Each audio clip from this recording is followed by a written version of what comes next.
Hi everyone, welcome back to my YouTube channel public awareness. मैं हूं Shivani, speech language pathologist. आज मैं हाजिर हूं एक नई इन्फॉर्मेशन के साथ। आई होप कि आपको पसंद आए। आज की इस वीडियो में हम डिस्कस करेंगे स्ट्रक्चर ऑफ ऑर्गन ऑफ कॉटे, यानी कि जो हमारा आज अगेन वीडियो होने वाला है एनाटॉमी से रिलेटेड, स्ट्रक्चर से रिलेटेड। आज की इस वीडियो में हम डिस्कस करेंगे ईयर से रिलेटेड एनाटॉमी के बारे में, यानी कि एक हमने बनाया है वीडियो जिसमें है एनाटॉमी ऑफ ईयर, जिसमें कि हमने ईयर के 3 पार्ट के बारे में डिस्क्राइब किया है। Outer ear, middle ear, inner ear. Inner ear के आगे के जो पार्ट हैं ऑर्गन ऑफ कॉटे का, आज के इस वीडियो में हम उसके बारे में डिस्कस करेंगे। आई होप कि आपको पसंद आए। अगर मेरा चैनल आपको पसंद आ रहा है, मेरी वीडियो हेल्पफुल लग रही है, तो प्लीज़ चैनल को सब्सक्राइब करें, वीडियो को खूब सारा शेयर करें।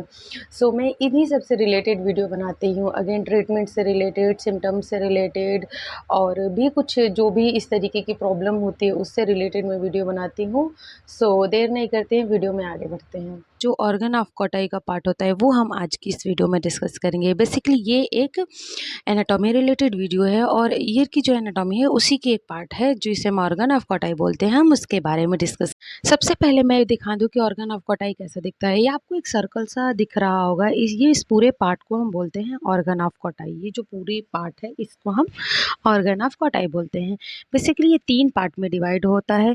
Scala tympani, scala media and scala vestibular. जो सबसे ऊपर का पार्ट होता है उससे हम स्केला वेस्टिबुल बोलते हैं। जो मिडिल का पार्ट होता है उससे स्केला मीडिया बोलते हैं, एंड जो सेंटर का पार्ट, जो नीचे का पार्ट होता है उसे हम स्केला टिम्पेनी बोलते हैं। ये 3 बड़े बड़े पार्ट होते हैं। जो हमारा हेयर सेल्स होते हैं वो हमारी ये मिड पोर्शन, जो बीच का पार्ट है स्केला मीडिया, यहीं पे प्रेजेंट रहते हैं। सबसे पहले बता दो कि हेयर सेल्स जो होता है वो हमारे साउंड को ट्रैवल करता है और साउंड की जो एनर्जी होती है उसको चेंज करके नेक्स्ट लेवल तक उसे ट्रांसमिट करने का काम करता है। जो ये हेयर सेल्स हैं वो हमारे दो भाग में हैं, जैसे outer hair cells, inner hair cell. जो आउटर हेयर सेल्स है वो 3 to 4 रो में होता है, जो कि आपको यहाँ अच्छे से विजिबल होगा। 3 to 4 रो में हमारे आउटर हेयर सेल्स होते हैं, एंड इनर हेयर सेल्स होता है वो 1 रो होता है। आपको अच्छे से ये देखने को मिलेगा, ये इनर हेयर सेल्स हैं। और जो इन दोनों को जो डिवाइड करता है उसे हम टर्नल ऑफ कॉटाई बोलते हैं। यानी कि आप देख रहे हैं इधर इनर आउटर हेयर सेल्स है, इधर इनर हेयर सेल्स है। बीच को जो डिवाइड कर रहे हैं उसको हम टर्नल ऑफ कॉटाई बोलते हैं।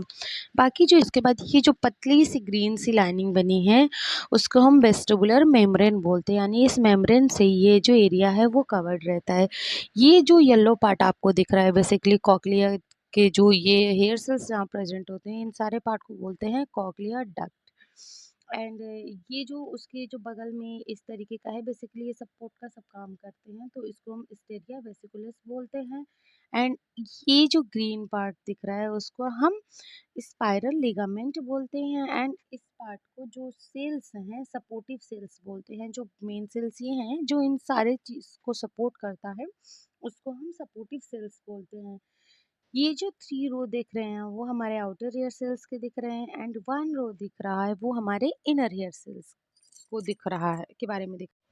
अभी तक हमने इधर के सारे पार्ट को डिस्कस किया। अब इधर से जो हमारे कॉकलियर नर्व्स तक तो हम वहाँ उस वीडियो में, लास्ट वीडियो में डिस्क्राइब किया। कॉकलियर नर्व्स के आगे यहाँ पे जाएंगे तो आपको स्पाइरल गैंग्लियन का जो बाइपोलर नर्व्स होते हैं वो आपको दिखाई देंगे। एंड उसके बाद जो ये हल्का सा उभरा हुआ पार्ट आपको दिख रहा है वो स्पाइरल लेमिना, उससे हम बोलते हैं। ये तो सारे हमने अभी तक इसकी एनाटॉमी के बारे में डिस्कस की कि ये इनकी एनाटॉमी होती है। देन अभी हम इसके फिजियोलॉजी के बारे में भी कुछ कुछ डिस्कस करते हैं। सबसे पहले मैं बता दूं कि जो आउटर हेयर सेल्स होते हैं वो 3 के रो में होते हैं, इनर हेयर सेल्स 1 के रो में होती है।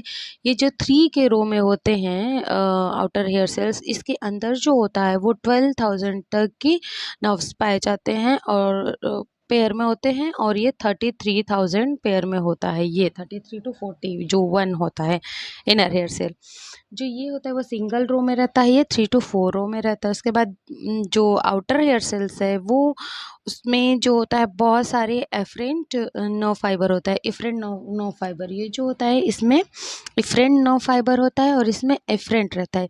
एफरेंट रहता है इसमें बहुत फ्यू मात्रा में, यानी थोड़ी सी एफरेंट इफरेंट नर्व भी पाई जाती हैं, एफरेंट, और उसमें जो है वो थोड़ा सा इफरेंट नर्व, यानी बेसिकली इसमें एफरेंट ज़्यादा रहता है, इफरेंट कम रहता है। इसमें इफरेंट ज़्यादा रहता है, एफरेंट बहुत कम रहता है।